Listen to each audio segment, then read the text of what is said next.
Let us pray. God of wisdom and power, be with us this afternoon as we engage in these commencement exercises. Teach us your ways of peace through understanding and patience. Send us your Holy Spirit to be our constant light on the way of life. We ask this through Christ our Lord.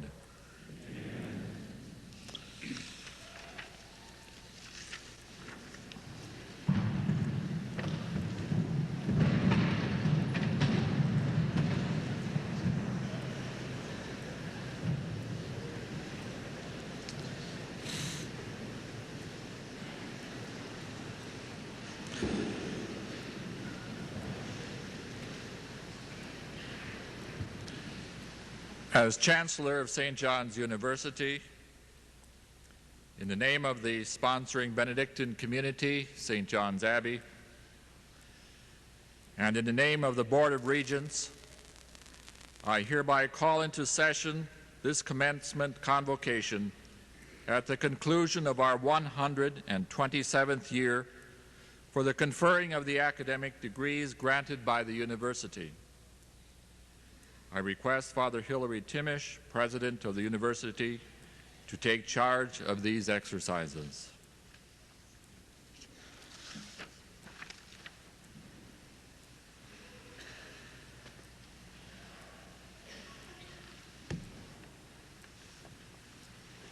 It is a pleasure to welcome not only the graduates, but their parents, friends, to this commencement exercise.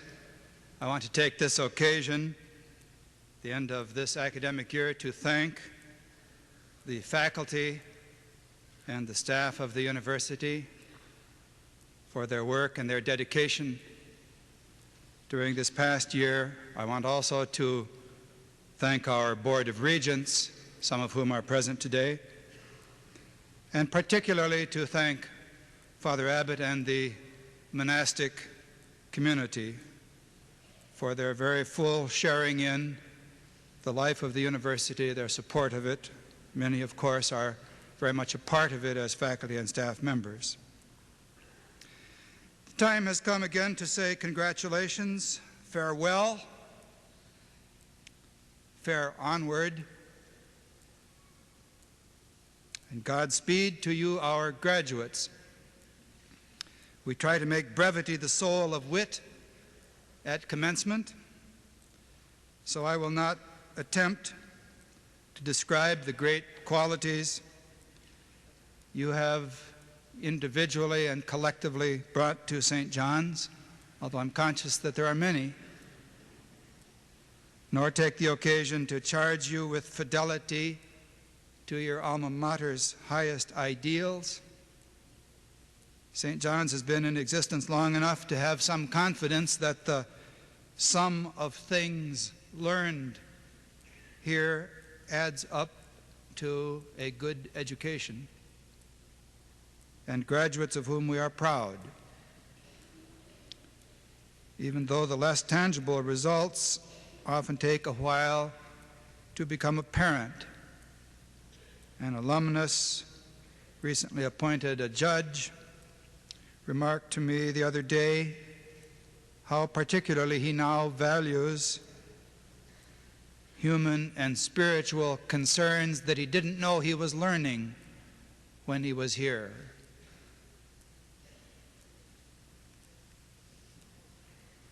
I don't want to make this sound too good. I don't doubt that in alumni surveys in years to come, you will all report that social life at St. John's left something to be desired in your day, that the dorms and the library were too noisy, and the laundry charges too high.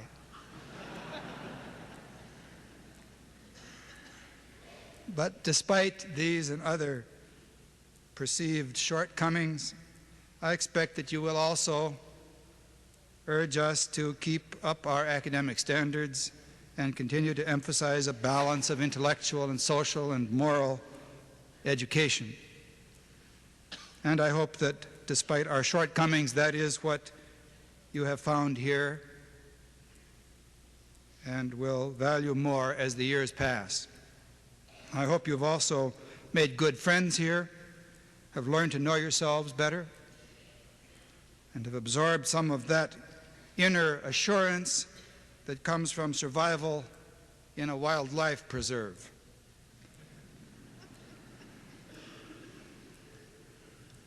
What remains is to complete the formal proceedings and present you with that all-important, tangible result of your education at St. John's, the diploma.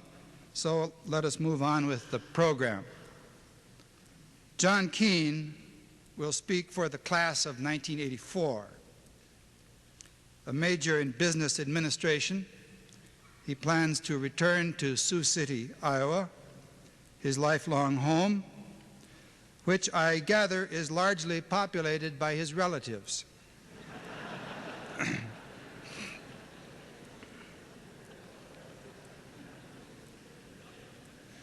With 3 sisters, 7 older brothers, and 1 younger brother, he knew quite a lot about family-style living before he came to St. John's. Maybe that is one of the reasons why he has enjoyed his college years here and has been a popular and strongly positive member of his class. We're happy to welcome his parents, Dr. Kenneth and Mrs. Dorothy Keane, as well as a delegation of his brothers and sisters, including Kevin, one of the ushers today, who will be a senior at St. John's next year. I'm happy to introduce to you John Keane to speak for the graduating class.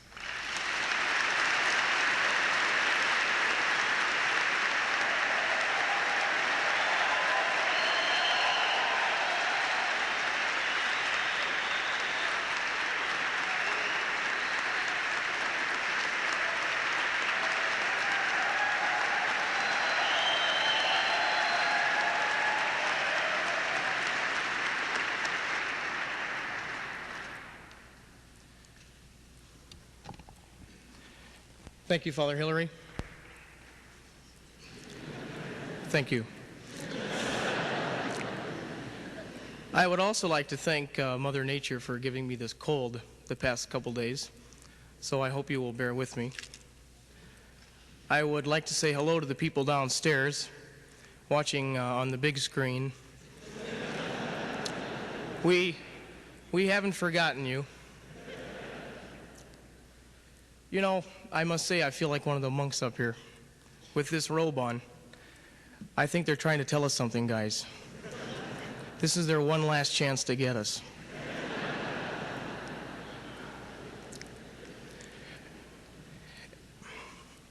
It's been said many times over in a great number of speeches, but it really is an honor and a privilege to speak as the representative of the graduating class of 1984.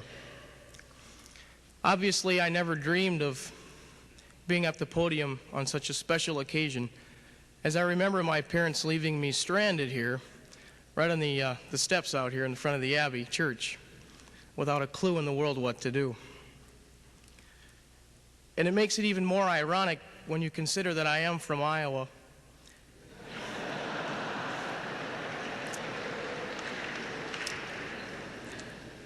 And have heard almost every Iowa joke ever told over these 4 years, mostly told by Minnesotans. And after being chosen predominantly by Minnesota born and raised seniors, I'm convinced that they don't think Iowans are so bad after all.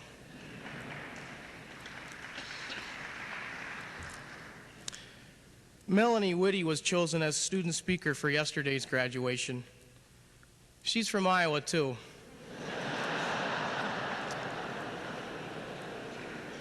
Yes, we've cornered the market.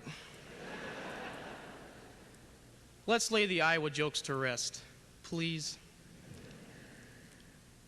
I've heard from reliable sources that in the past, the student speakers have made jokes about not knowing where the library is on campus. We really shouldn't fool our parents into thinking we haven't studied in 4 years, so I will make no jokes about the library. Besides, All the guys know it's right over here.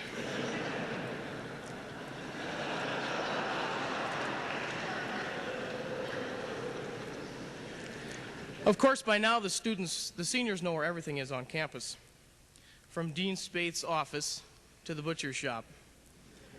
But 4 long years ago, we didn't know. And looking back to freshman year, we can ask ourselves, why did we come to St. John's anyway? Hopefully I can share the sentiment of most of the seniors out there when I say that St. John's is a unique place to learn and grow. St. John's, as a small university, allows for all of us a close personal relationship with professors that is so important in the learning process. There is no apprehension when a student needs to talk to a prof about something important. Our teachers allow us to feel comfortable in class when asking questions.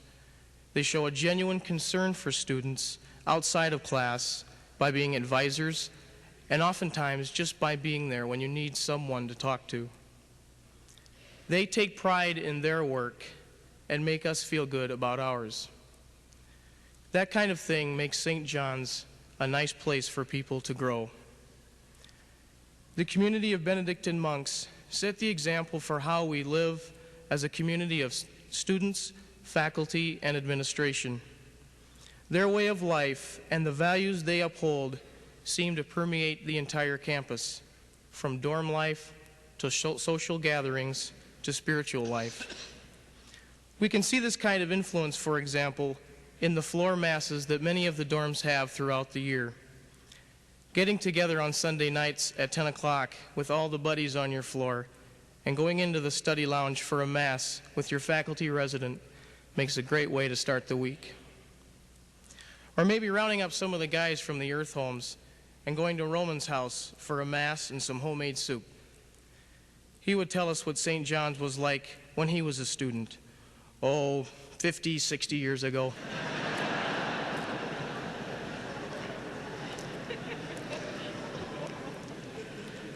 I think now as seniors we can better appreciate the people at the Abbey who dedicate their lives to prayer and service to God and others. Many of us had some misconceptions about monastic life before we arrived at St. John's. The monks are certainly a part of our world. They have diverse personalities, they have problems and crises in their life just as we do, and they're very into what goes on at St. John's as far as student activities are concerned. We are very fortunate to be associated with the Abbey and all that it stands for. Not only are we influenced by the internal environment at St. John's, the external environment serves its purpose also. St. John's provides students with a beautiful campus, conducive to learning and developing, not only academically, but physically as well. Located on 2,000 acres of woods and lakes, with canoeing, fishing, swimming, skiing, a little golf at the Earth Homes, it's almost like a resort. Maybe it's not so conducive to learning after all. But really, these extracurricular activities are so important for physical and mental development that they do play a crucial role in learning. If this holds true about the natural surroundings, then it is also true of student-made activities outside of class. The moment when the tree is lit at the Christmas tree blessing and lighting ceremony each December always provides for excitement and anticipation. Thanks go out to campus ministry for that unique experience. They have provided the liturgy year after year at St. John's student masses. Their work with the All Hallows Mass at Halloween, the Last Times Mass at the end of each school year, and everything in between makes attending a truly uplifting experience. Once again this year, the Last Times Mass was filled with memories that brought tears, laughter, and thanks. Other events that stand out during the year include the Thanksgiving dinner at the refectory, where each table of guys gets to carve their own turkey in a family setting while the monks serve the meal. The meals at Christmas time and Easter make supper time something to look forward to. That kind of extra effort brings everybody a little closer together. Boy, that's lots of talk about food. But the food's pretty good at St. John's. In fact, it's probably been too good to some of us. But there's still nothing like home-cooked meals. Other noteworthy aspects of the non-academic life at St. John's are the social gatherings throughout the year. All the rat hall dances with the crazy costumes at Halloween, the punk rock bands, polkas, dance-a-thons, beer and more beer. It doesn't take long till your feet are sticking to the floor from all that spilt beer. Remember that? And we always manage to find a priest friend there to liven up the atmosphere. It could be they go to those dances simply to get off those freshman floors for a while. Oh, the life of an FR. Along with the rat hall dances, we have the formal dances every year. Homecoming, winter formal, Vienna waltz, and spring formal. Let's see, did I forget one? I don't know how many there are. Rarely did I get asked. Or was I supposed to ask? Feinstock has always been good to me. 5 hours of fun and sun with frisbees, brats, and bands like the Grassroots and our own draft. Who would ever forget those long waits for the porta-pot? Although non-academic, off-campus experiences still provide for much learning. I am thinking about the places we go for a little R&R, the places that sometimes keep us sane, and where we talk about class, sports, politics, summer jobs, and relationships. Quite a history is spelled out in St. Joe, Minnesota. The rise of Sal's and the fall of the Midway. The success of Bo's and the specials on Monday night at Gary's. And how about that remodeling job at the law? No more St. Pat's Day parties in there like they used to have. All of this can be a good experience in meeting new friends, talking about growing up in different parts of the country, and simply taking a break from studying to watch the North Stars on big screen or catch the Metro All-Stars at the law. But let's get back to St. John's to wrap things up for the 83-84 school year. I couldn't leave the podium this afternoon without briefly proclaiming my thoughts on something dear to my heart, the Rat Pack.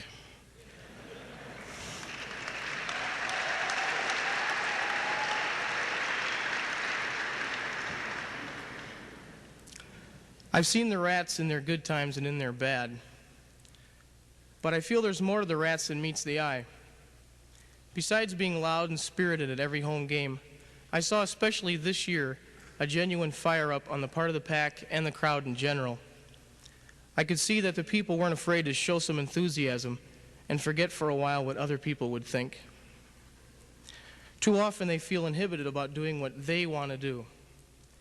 And as the year went on, I could see more and more guys in the pack itching to get out there and go crazy a little bit. We need to be ourselves, and if anybody has any inkling to do that sort of thing, do it. You'll feel good about yourself. May the rats live on. These kind of non-academic functions at St. John's join the academic aspects to form the nucleus of a liberal arts education. Liberal arts means open-mindedness, communication, intelligent debate, like we see with Forum and Government Club on campus. It means showing concern for cultural and social issues like world hunger and nuclear arms, as we see with Amnesty International and the work done by the Knights of Columbus. It means active involvement in the debate about ROTC right on this very campus. Being respectful of individual lifestyles and being oneself in whatever situation, from going to ball games to visiting at Sal's, has taught us what a liberal arts education means.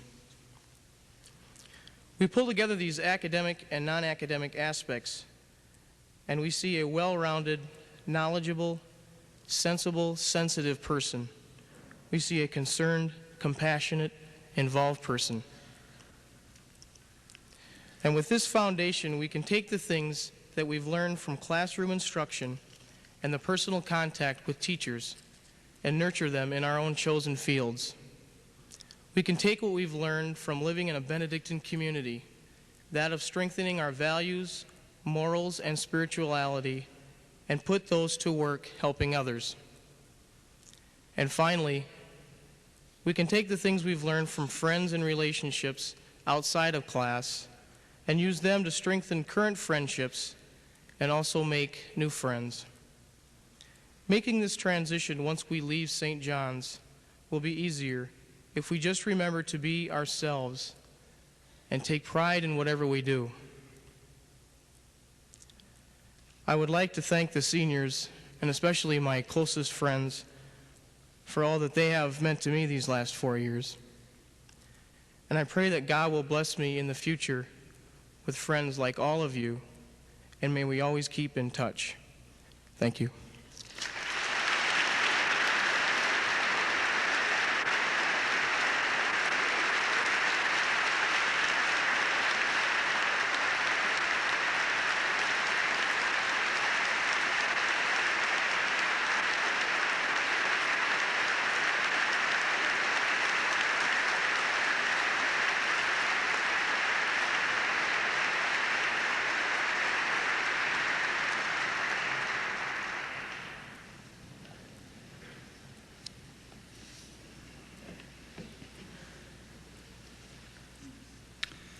Garrison Keillor is a former resident of rural Freeport who has made good in the cities. He's one of the Anoka Keillors and is a graduate of the U of M. Strangers to Minnesota may need to be told that the cities are Minneapolis and St. Paul, and the U of M is the University of Minnesota. But thanks to Garrison, the number of strangers to Minnesota is steadily diminishing, as he describes on national radio week by week the life and times of the residents of Lake Wobegon, an imaginary town where we have all lived. I got in touch with Margaret Haskins Derber, the poet laureate of Lake Wobegon, for an appropriate introductory verse for her fellow author.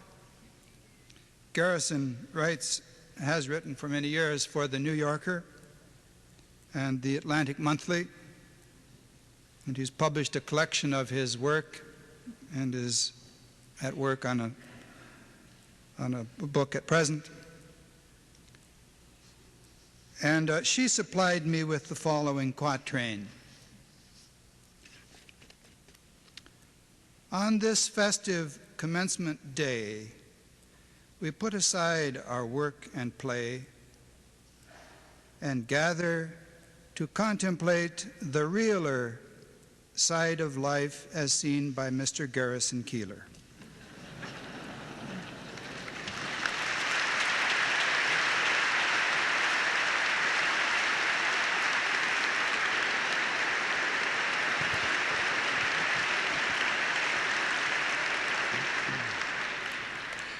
Well, thank you very much. It's always a pleasure to come back to St. John's University, a place where I've gotten so much good material in the past,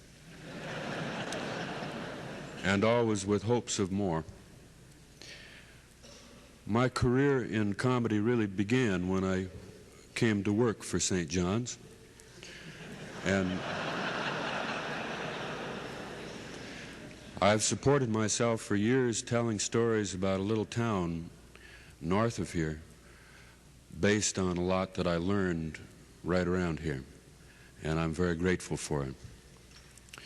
Now, where John spoke for the students, I thought I would speak for the parents and let St. John's itself speak for itself. Because after I got the invitation to come to your graduation, I got invitations to 2 other college graduations, not to speak, but to attend them, and if not to attend, to send gifts. And they turned out to be children of 2 people whom I went to high school with, which was a great surprise to me, that I had arrived at that age where my friends' children were leaving college. That is, the friends of mine who had their children right after high school. Their children are now in college. The friends of mine who waited until after college, the slow learners, their children are now in high school. So there's a kind of a symmetry to this.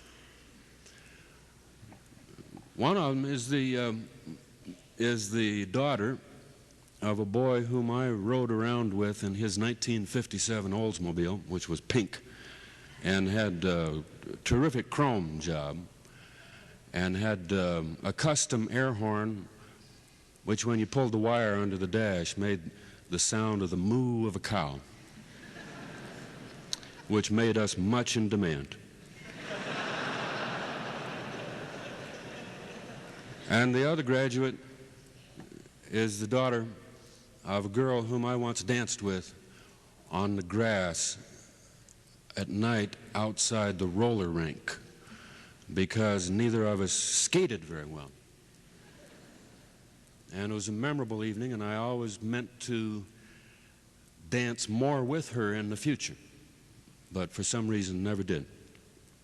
And these 2 old pals of mine are now the parents of some rather tall people who are graduating from college, which shouldn't surprise me, because our parents warned us what would come of listening to rock and roll.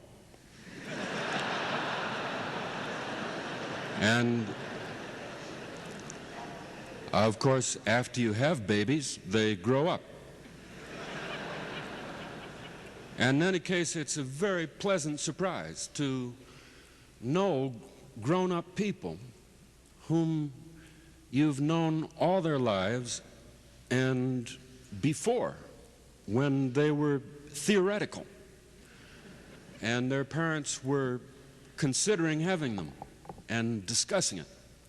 And some of them even farther back before that, when their parents were considering having children with somebody else. So I know some grown-up people, how they came to be, and some of them how they almost didn't. And even though I don't know you,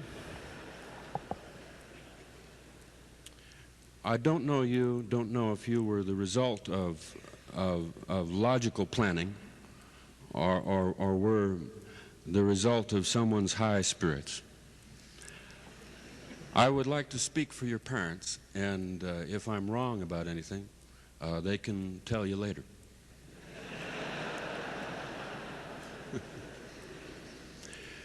First of all, I don't think you should feel that your arrival in the world interrupted anything, such as our youth, for example. Our youth was spent back in the 1940s and the 1950s, which was a pretty grim and nervous time as decades go. And we were glad to be done with it. And you were one sign that we were. Nostalgia is the work of people with poor memories, I think. And for myself, the farther away from the past I get, the more I like it. So you were the future to us. And if you were a firstborn child, you were one of the 3 or 4 most fascinating things that ever happened to us. And I don't know what the 3rd and the 4th would be. And if you came farther down the line, you were equally as fascinating when you arrived, but without quite as much of the shock and the worry attached to it. Although you have been followed by worry all of your lives, whether you were aware of it or not. Your breathing has been checked many times. Years ago, one parent or another waking up at odd hours and looking in to make sure that your backside was rising and falling. And after we became confident about your breathing, we found other things to worry about, such as stepping on you.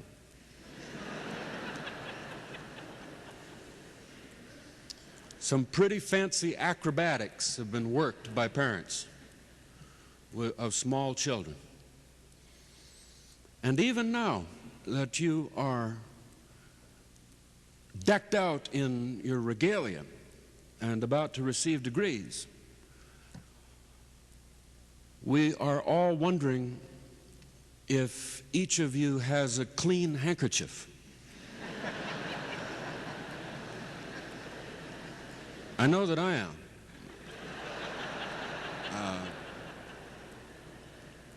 I'm not going to ask for a show of hands on this, but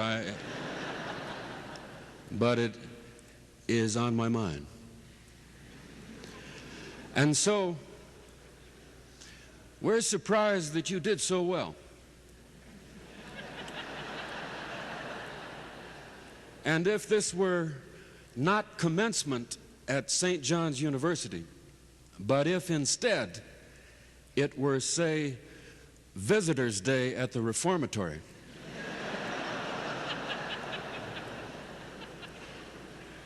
understand we're grateful for the difference.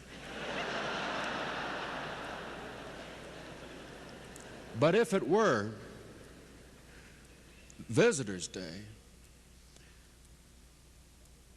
how do I put this? It wouldn't be something that we hadn't imagined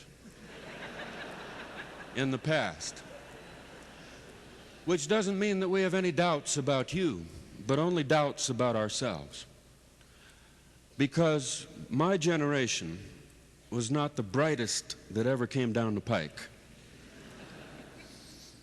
There are a lot of reasons for that, one of which is that when we were in school, there was a ferment of educational reform, which is the worst time to be in school, when educators are examining their consciences. We also didn't know as much then as we know now about nutrition. And so our parents, who came up in the Depression, gave us everything that they had never had, much of it bad for us.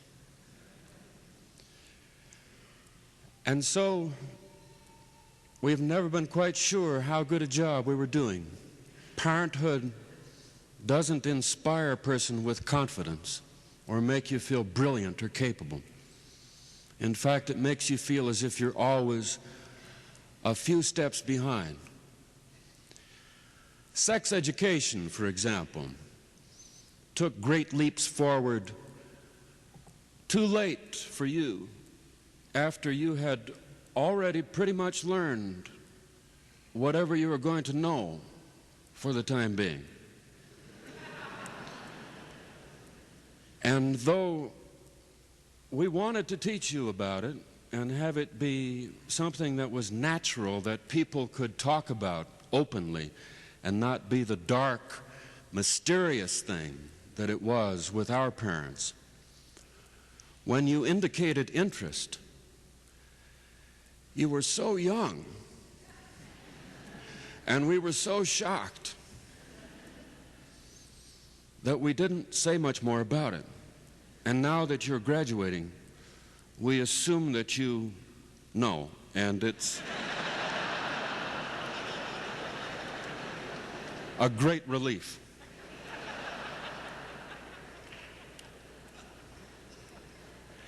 After you were born, we learned about great steps forward in prenatal education. Too late. And when you were 4 and 5 and 6, we read articles about great things being done with 2 and 3-year-olds. And now that you are to your age of majority, we are reading books about adolescence made painless. So we've been a few steps behind with you. Computers, for example. You missed out on the computer boom. You should have had one when you were 2 or 3, when it would have done you the most good. But when you were 2 and 3, computers were the size of dining room tables and cost your parents' estimated lifetime earnings. But still, you should have had one. And we don't know how to make it up to you.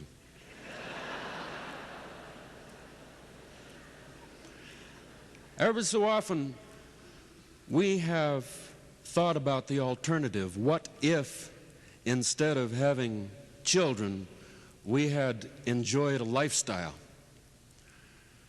And sometimes you might have picked up hints that if you had not come along, we would have enjoyed a life of glamour and grace and style. But it's not true. In fact, you were our excuse for not going to a lot of parties that we never wanted to go to. And not spending time with people whom we didn't want to see. Having you was a great stroke of fabulous, fabulous good luck. To set out on what starts out as a work of vanity, to bring someone into the world who is like us, and then the dread that he will be.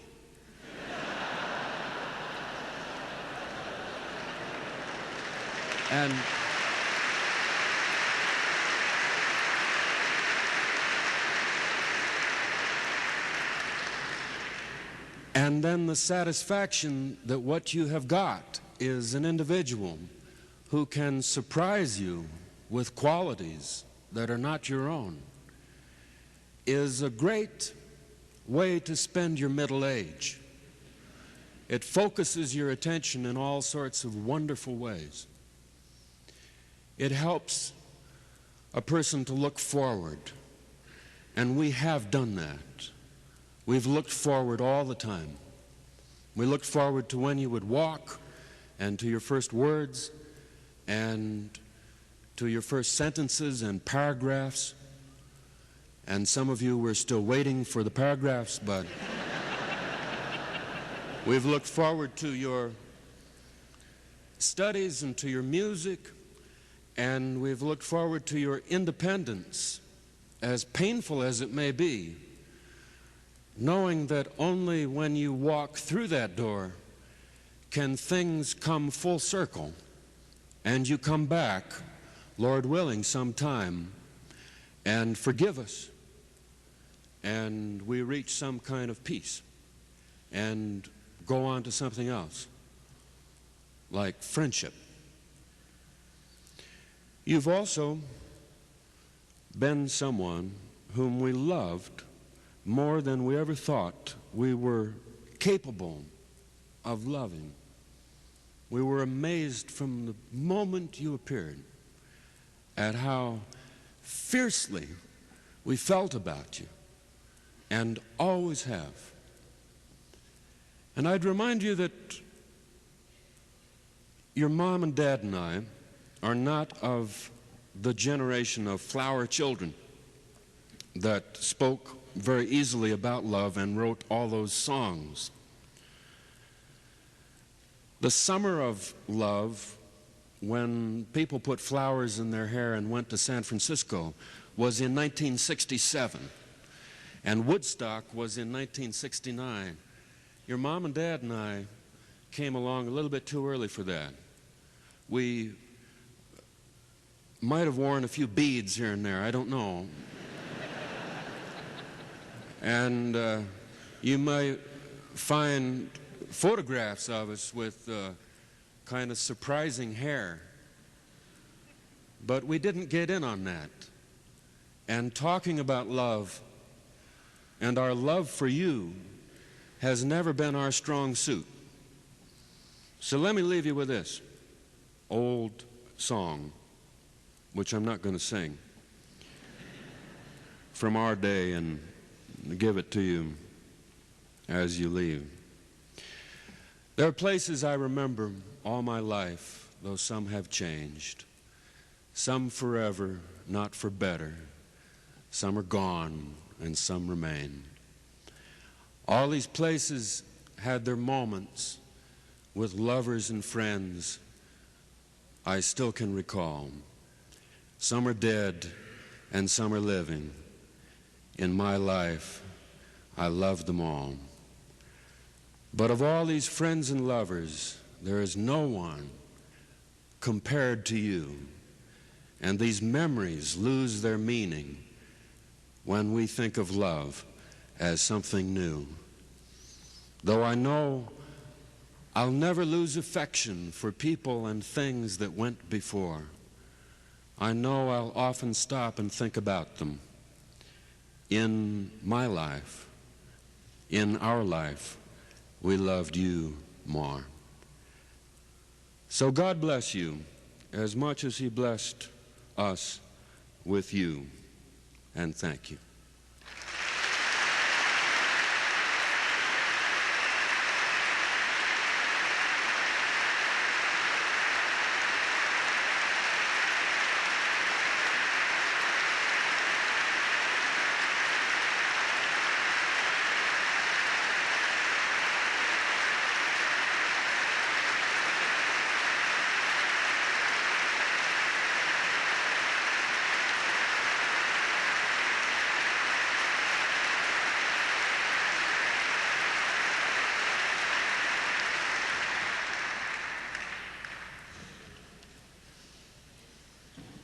To present the Pax Christi citation to Father Killian MacDonald, I now call upon Dr. William Franklin, Associate Professor of History in the College and the School of Theology, and Secretary of the Standing Commission on Ecumenical Relations of the National Episcopal Church.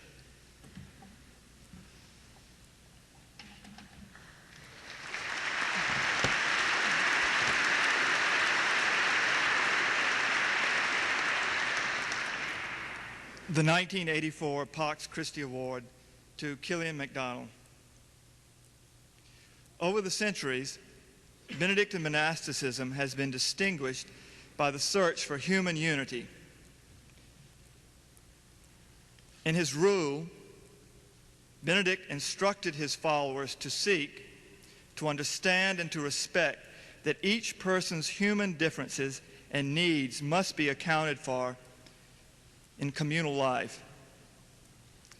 Benedictines have recognized that Christ's universal church is similar to a monastic community, an international family of individuals from many heritages, cultures, and all races. Earlier in this century, such Benedictine monks as Lambert Baudouin, Virgil Michael, Bede Griffiths carried the cause of ecumenism forward, and within St. John's Abbey, such monks of our own time as Godfrey Diekman, Coleman Barry, Emmerich Lawrence, Michael Blecker continue to influence international ecumenical research, activities, and hopes. Today we honor you, Father Keillor, for your contributions to this important element in the Benedictine heritage. From your native Montana, you gained appreciation of expansive yet realistic physical horizons. You adapted that appreciation to your life's work. In local and international fora, you have distinguished yourself, your Abbey, and your university while seizing opportunities to achieve ecumenical harmony. Drawing on your knowledge of ecumenical dialogue at Paderborn and Tübingen in Germany, you founded the Institute for Ecumenical and Cultural Research in Collegeville. First as executive director and now as president of the Institute, you have applied your scholarly experiences tirelessly to weave threads of creedal commonality into the fabric of Christian unity. As writer and columnist in publications the world over, as author of important books, you have been a respected, soft-spoken voice at the center of international dialogue involving Lutherans, Pentecostals, Methodists, disciples of Christ, and the many other members of the World Council of Churches. And within your own Roman Catholic tradition, you have also nurtured unity, most significantly with emerging charismatic groups. In coming to feel at home in the many mansions of God's house, you have helped achieve the peace of Christ in the four corners of the world. Last year, Pope John Paul II granted you the Pro Ecclesia et Pontifice Award in recognition of your leadership in ecumenism. Father Keillor, confrere theologian, scholar, teacher, author, ecumenist, today we join the Pope and other neighbors in distant lands who already have bestowed significant honors upon you as we present you with St. John's highest honor, the Pax Christi Award.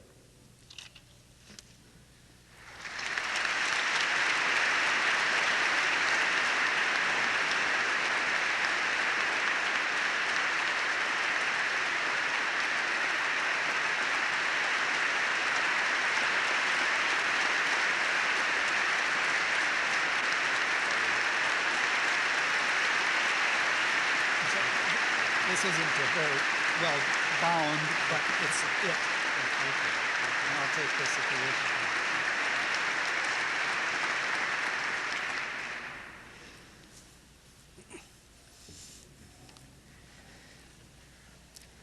wish. As one who has listened to Garrison Keillor for years on the radio, I know that when you're on the platform with him and you follow him, you first of all do not try to compete, and secondly, you speak with brevity.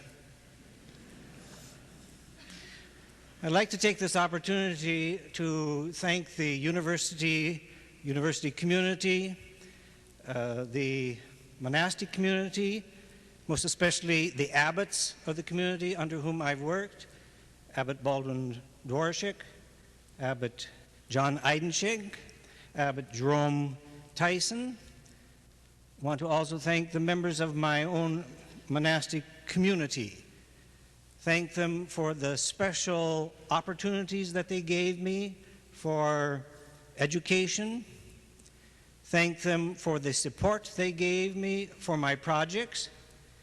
And especially support for my own special interpretation of the vow of stability. That is, stability through travel. In receiving this award, I take it for granted that what they are honoring is the university community, and the monastic community. I thank you.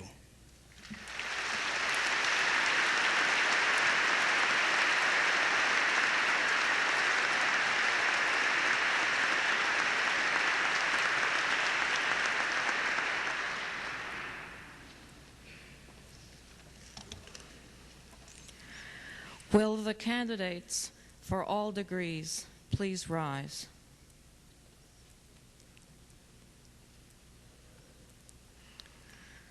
Father Hillary, President of St. John's University, I present the candidates for the degrees of Bachelor of Arts, Bachelor of Science, Master of Divinity, and Master of Arts, which have been approved by the faculty of this university.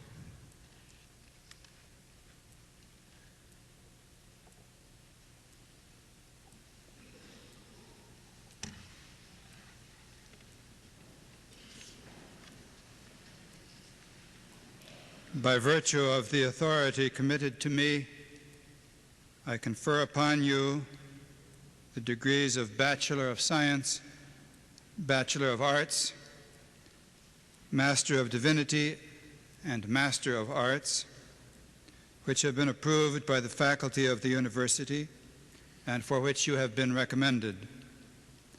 The respective deans will please have the candidates come forward.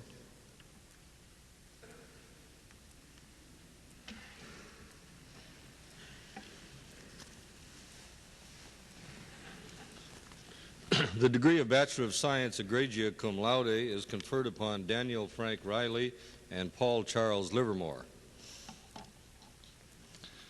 The degree of Bachelor of Arts egregia cum laude is conferred upon John David McGee and John Gallagher Guthrie.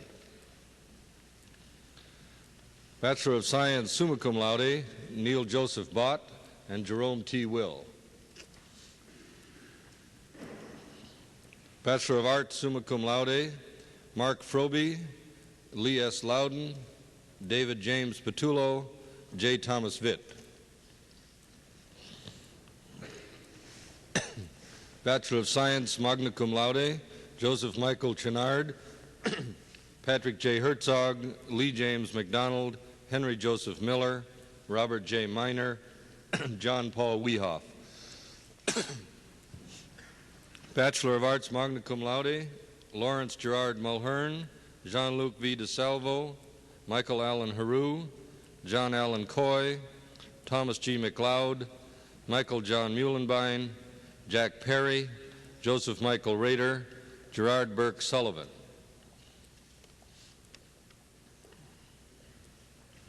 Bachelor of Science cum laude, Thomas Edward Blake, Patrick Leroy Blome, Gregory Charles Hessel, Peter Charles Lawyer, James Martin Rush, Douglas Allen Scow, Michael Patrick Scott, Philip L. Sinner, Thomas Allen Severson.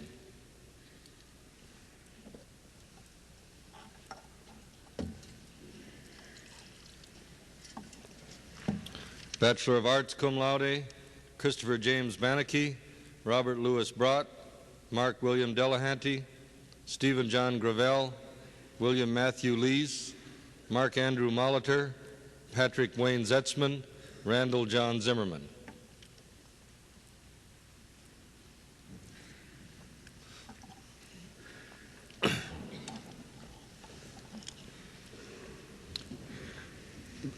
Bachelor of Science, Robert Dillon Morris, Timothy Sean Walsh, Kenneth Alvin Wiedenbach, Michael Barry Wolf, Sean Owen Summerer, Todd Michael Akerson, Daniel James Doswell, Kevin Virgil Dahl, Timothy Wayne Northrup, George Istvan Gambos, Thaddeus Stephen Jankowski, David Anthony Bedore, Anthony Richard Bassett, Jeffrey Donald Dezensky, Patrick Joseph Calvert, Daniel Gerard Danahy, Kurt Thomas Werner, James Robert Goodman, Douglas Lee Schlief, Michael John Tursick, David Gerard Norby, Daniel Mark Bowler, Paul Allen Moss, John William Bredemus, Tedmund Robert O'Reilly, Paul Dominic Christian, Peter Timothy Welly, Gregory Reardon Troy, Thomas Mark Persige, Vincent John Fiala, Thomas Henry Yanni, David Joseph Maza, Christopher Clyde Brandt, Thomas Bernard Esselman, Gregory Clifford Hildebrand, Michael Robert Hafton, Gary G. Ryan, Brian W. Roddy, Scott Joseph Kelly, Timothy James Hill, Joseph Patrick McHugh, Stephen Richard Urick, Bradley Allen Plant, Ruben Mendoza, Charles Adu Giang, Sean Patrick Smith, Constantine George Aristides, Suleiman Mamadou Najai, Gerard Foster Mortimer, Stephen James Thompson, Paul Lee, Donald Robert Floody, Peter Marcus Mayer, Timothy Allen Davison, Kevin Chester Angulski, Patrick Michael Ryan, David John Lissick, Gary Oliver Pearson, Scott Richard Campbell, Mark Joseph Harold, Paul William Hanson, Peter Thomas Roth, Thomas John Kowalski, Kevin Michael Harrigan, James Julius Bang Jr., Jim Pirrett, Thomas John Brown, Philip Donald Villavicencio, David Frerick Hammerding, John Joseph Kramers, Trevor Dion Bergzorg, Christopher R. Richardson, Mario Scott Bannister, Paul Henry Vandekramert, Thaddeus Gregory Christensen, Joseph Thomas Merton, Roger Allen Getz, John Charles Knobloch, Paul Jerome Schreiber, Joseph Patrick Rohde, Scott Michael Peters, Robert James Hupsch, Michael Thomas Ryan, David Allen Haran, Stephen Paul Kramer, Michael Joseph Klepper, Michael Joseph Hoover, Timothy Emmett Sullivan, Robert William Wordle, Louis Aloysius Kuda, Bruce Sutter, Stephen Thomas Leonard, Robert Harold Krause, Kelly Lee Volk, Bernard Joseph Sinner, Nicholas Robert Wierzbinski, Russell John Rooney, Patrick James Tompkins Jr., Kevin Michael Adams, Paul Leslie Schrupp, Patrick Terrence McMahon, Robert Franklin Belland, David Beauchesne, William Joseph Trobeck, Gregory Bosson McHale, Jeffrey Allen Green, Stephen Leo Klein,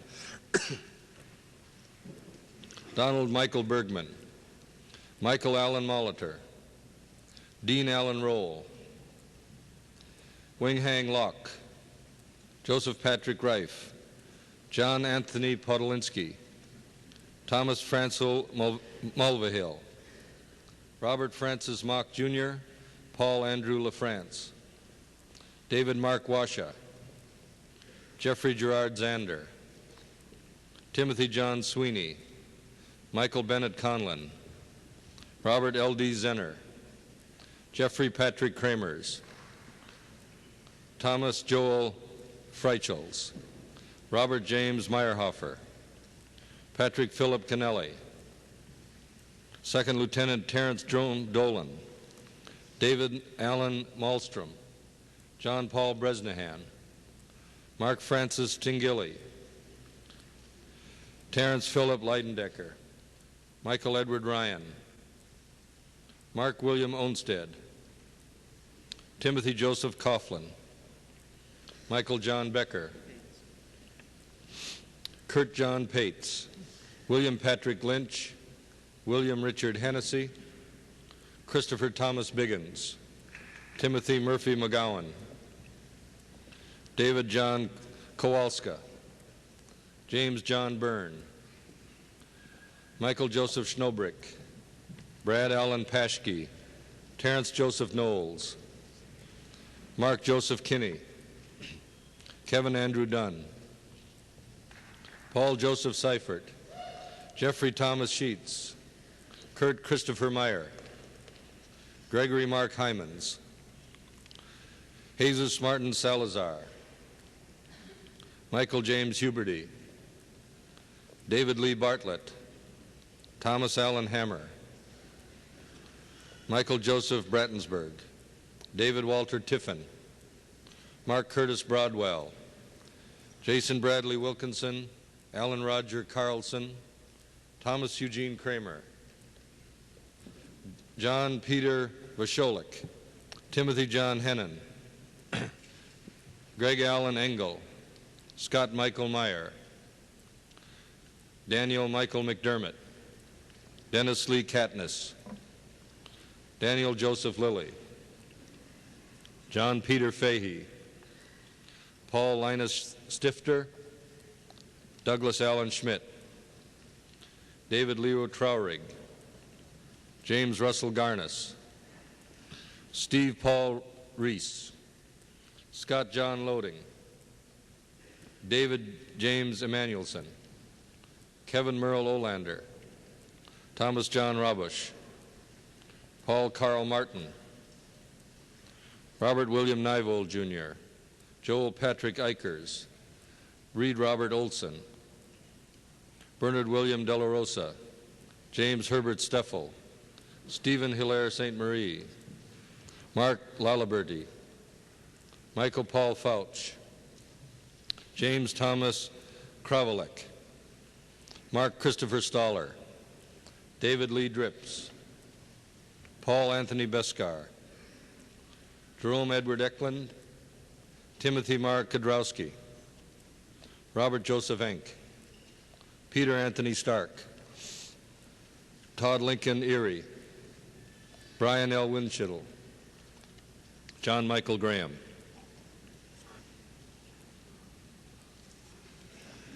The degree of Bachelor of Arts is conferred upon John Patrick Keane, Wayne William Hall, John Land Exline, Joel Walker Allen, Mark Joseph Ludick, John Andrew Fitzer, John Allen Campbell McLean III, Francis Stephen Kuntz, Peter Robert Stoller, Peter Thomas Nord, Matthew Robert Larson, James Charles Gary, Daniel J. Yanish, Walter William Mason, Michael George McKinnon, David Albert Steppen, Kurt J. Engel, Thomas Joseph Stravoki, David Paul Stumpf, Norman Eugene Tyrrell, David Irvin Eikens, Floyd Anthony Manella, Carlo Michael Scardigli, Joseph Patrick Kessler, Patrick George Mavison, Robert Dwayne Krause, David James Kolb, Kevin Matthew Florence, John Robert Fuller, Sean Patrick Gillen, John Patrick Riley, Mark Gregory Spagnolo, Kermit Matthew Hall, Michael Percy Lamb, John Charles Fritz, Paul Henry Colleton, Larry Joseph Stahlberger, John Gerald Lundberg, Michael John Schneider, Mark Richard Bellingham, Paul Arthur Glotzbach, Dean Joseph Coppin, Daniel Richard O'Callahan, Stephen Earl Poss, Lee Richard Johnson, Thomas James Barron, Michael Coyne Rajowski, James John Marshall, Brian Bernard Mader,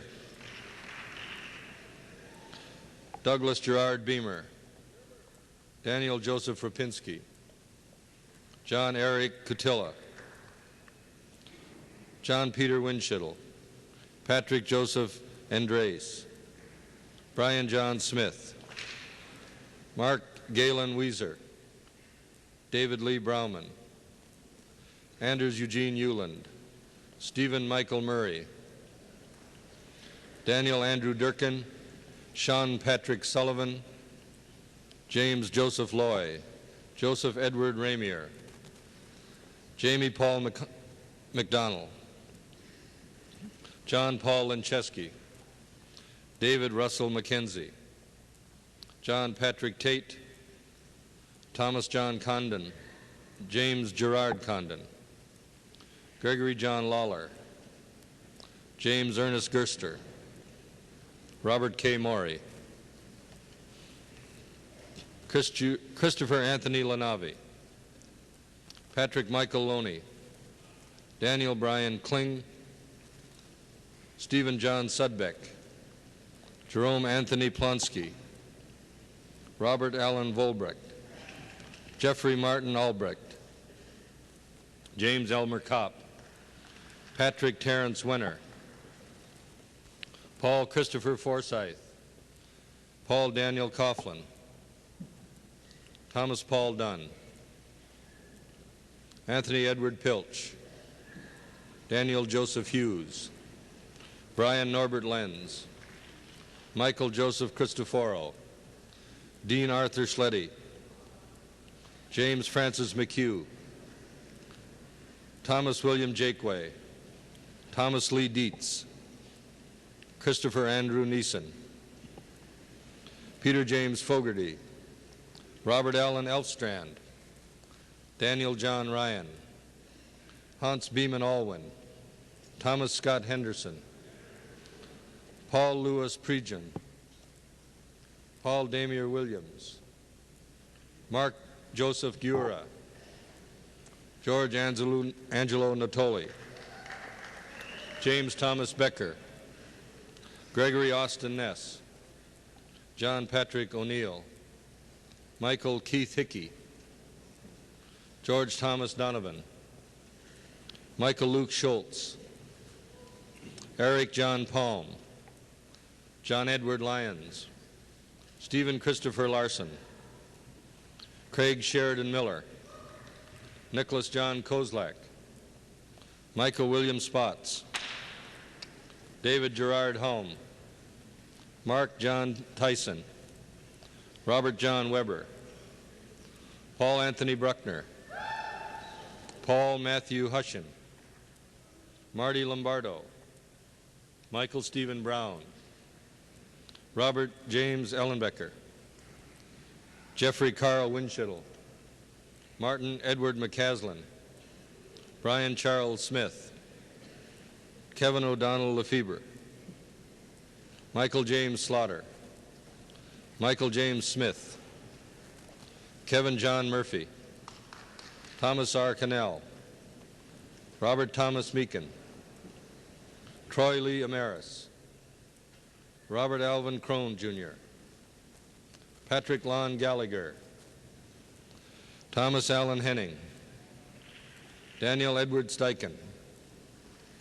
John Michael Ward, David Francis Bodette, Charles Bradley Dunn, and David Joseph McMahon.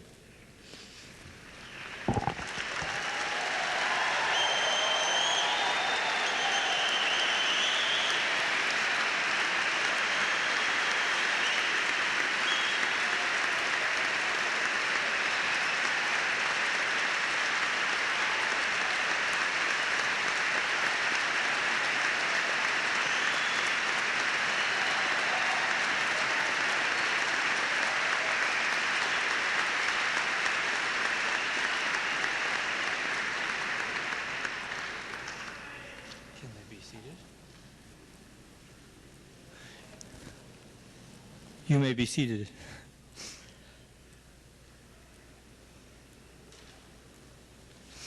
The degree of Master of Divinity is conferred upon Justin Kevin O'Connor Barry of the Order of St. Benedict.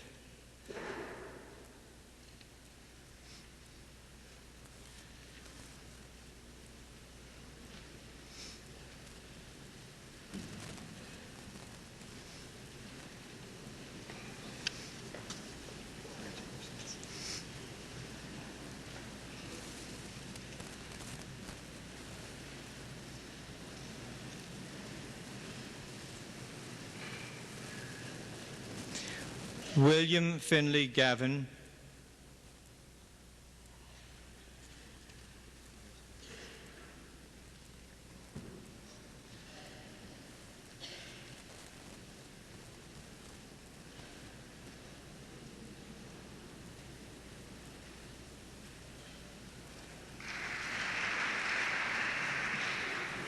Francis F. Hefkin of the Order of St. Benedict,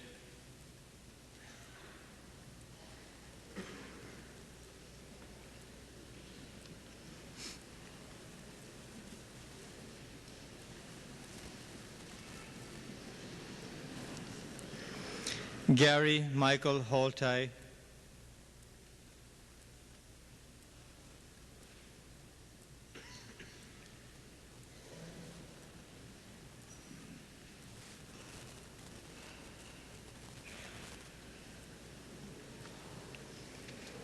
Michael Berthold Mandernach,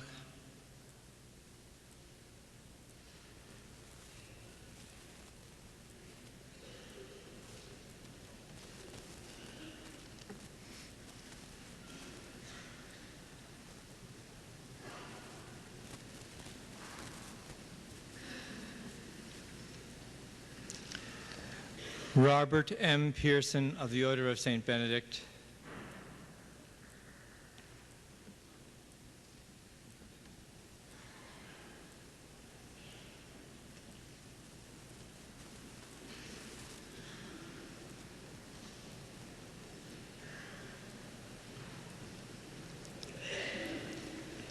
James M. Stotts,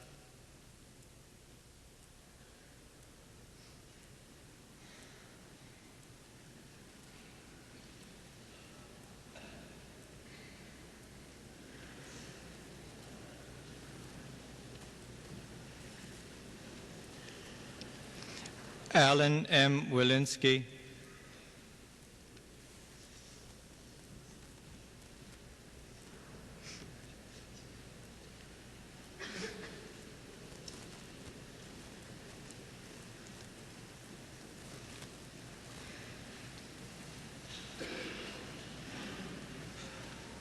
the degree of Master of Arts in Theology is conferred upon Thomas James Burdick,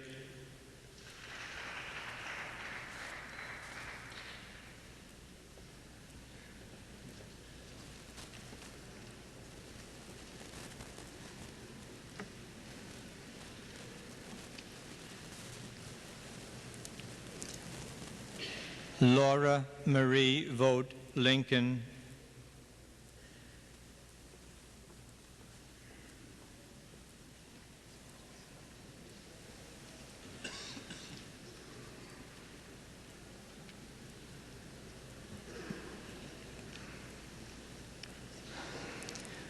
Diana Catherine Vossen,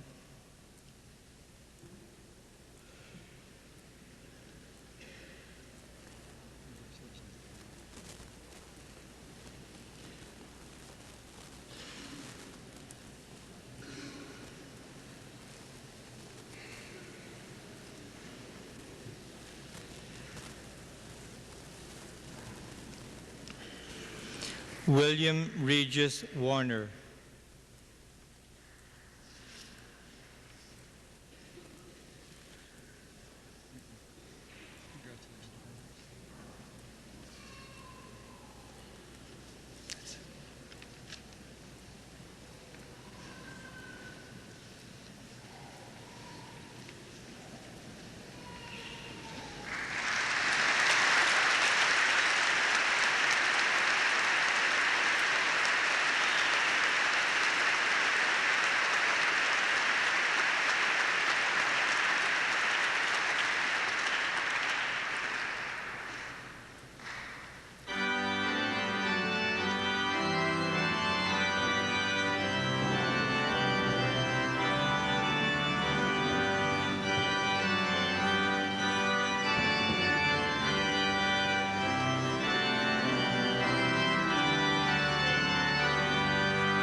Let us pray.